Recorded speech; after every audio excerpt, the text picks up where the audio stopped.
Yo, it's Skido. In Mario Kart World, you can make your own shortcuts. Some are more obvious than others, and those others are hidden in plain sight. So you might ask, what are we doing today, Skido? We're going over the top 5 coolest shortcuts in Mario Kart World. And these rankings are just my personal opinion. But listen, if you guys enjoyed the video, subscribe and all that, drop a like, and let's start the video.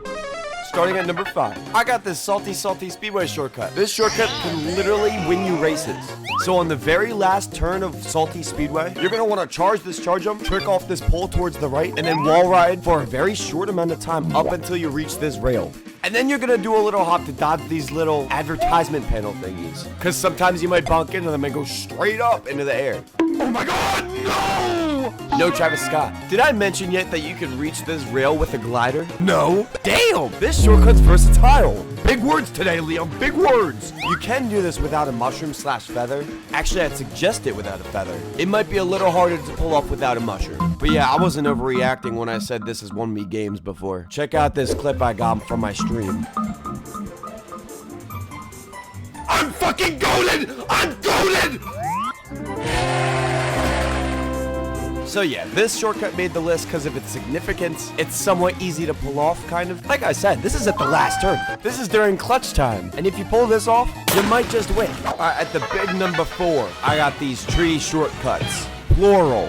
Oh, but Skido, it's an intermission course kind of shortcut. I mean, yeah, these don't matter. Shut up! If you're entering or leaving Boo Cinema from any of these routes, you'll come across these eerie-ass trees. And when I look at this, I don't know about you, but it looks like a playground to me. You do need a mushroom for these, though. How to do it. Start your charge jump when you see a bunch of trees coming up, and then release that charge jump into the closest tree in the road. So that way you can bounce into another tree with the maximum amount of height possible. And then after that, you're going to make some quick time decisions. Either trick to the right or the left to the next closest tree, and then vice versa. Keep doing that until you can't trick no more. There's been times where I trick off like 4 or 5 trees in a row. What I love about this shortcut specifically, there's almost limitless possibilities with this. Chances are, if you do this shortcut, no 2 of those shortcuts are going to be the same. You're always going to trick off a different tree at a different angle, etc. And after all that, you're still taking up a few extra placings. So this still constitutes as a shortcut.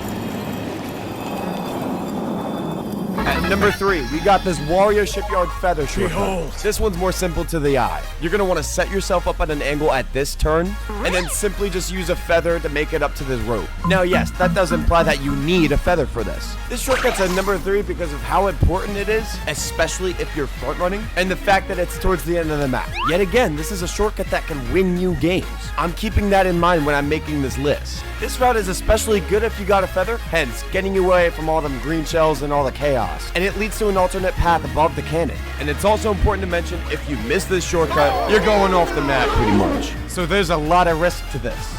Alright, for number 2, I got this Koopa Troopa Beach shortcut. Now this one is really weird, and depending on how you take it, it could be really hard. Pause. Now if you want to take it from Koopa Beach to DK Spaceport, you can easily ride this wall, but don't trick off it, and then ride it up and then start spamming tricks to the left, and then use your feather. By the way, you need a feather for this, if you're doing this one. This is exactly what I've been waiting for. And if you don't have a feather for this shortcut, you can also just trick off this traffic cone, then that can get you to reach the wall. Even though there are barriers signaling that this is the off-road, it's not actually the off-road, which is hilarious. Now, onto the one from Crown City to Koopa Beach, take the sharpest turn possible, angle yourself towards this wall. Either charge a charge up or use your feather at the right time. Therefore, you can ride that wall and cut off this whole turn. And you can even do this twice if you're ballsy enough, because there's another one of these block things right after the first one. And a mushroom definitely helps if you try to take this wall ride, but you don't necessarily need it. Ooh, before we get to number 1, I got some honorable mentions. Starting off with the Whistle Stop Summit shortcut at the end. And just the maneuver to get on the wall that puts you onto that one rail is pretty hard. There's one shortcut to DK Pass where you have to trick off a tree and then spam the right trick to make sure you don't fall off the map. And finally, this Rainbow Road shortcut. You gotta wall ride off the side of the main track, trick off that, get hella air, and then trick off a randomly placed flagpole and maneuver yourself back onto the track. Fuck this shortcut. I hate this shortcut. I don't know how to pull it off. And the number 1 Mario Kart World shortcut / shortcuts, in my opinion, is... I don't even know what to call this. But the ski resort shortcuts. What? If you ever find yourself on an intermission course looking like this, then this is a tricker's playground. See, look at all these trees. These shortcuts are synonymous with the Boo Cinema ones I was talking about earlier. What's different is the amount of trees and where they're placed. You got more of a chance to pull off back-to-back-to-back tree tricks compared to the Boo Cinema one. But yeah, this is really easy to do. And you don't technically need a mushroom, though mushrooms and feathers help severely. All you gotta do is charge your charge jump and then release it once you see a bunch of trees lined up. You know what the best part about this shortcut is too? Is that it's completely optimal. Yes, you can go from 24th to 1st. This is no hyperbole. You kinda do need a mushroom though to make this shortcut optimal. If you want to get technical, I think if you ride the ski lines, that might be faster, but it's definitely not cooler. Like what? That's the point of this video. But yeah, pretty much all of these open areas you see highlighted on the screen, that's where all the trees are. So you can literally start this shortcut wherever you want. Just make sure that you don't trick for too long, because that will decrease your speed. But the more tricks you get, the cooler it is, so who cares? You should totally consider subscribing. We're on our way to 2,000 subscribers, and every single one is much appreciated. Thank you guys for the love and the support as always. Listen, that's it for this video. I hope you guys enjoyed it, learned something new maybe, and I'll see you sometime in the future. I don't know what future Skido has in hold. Bye guys!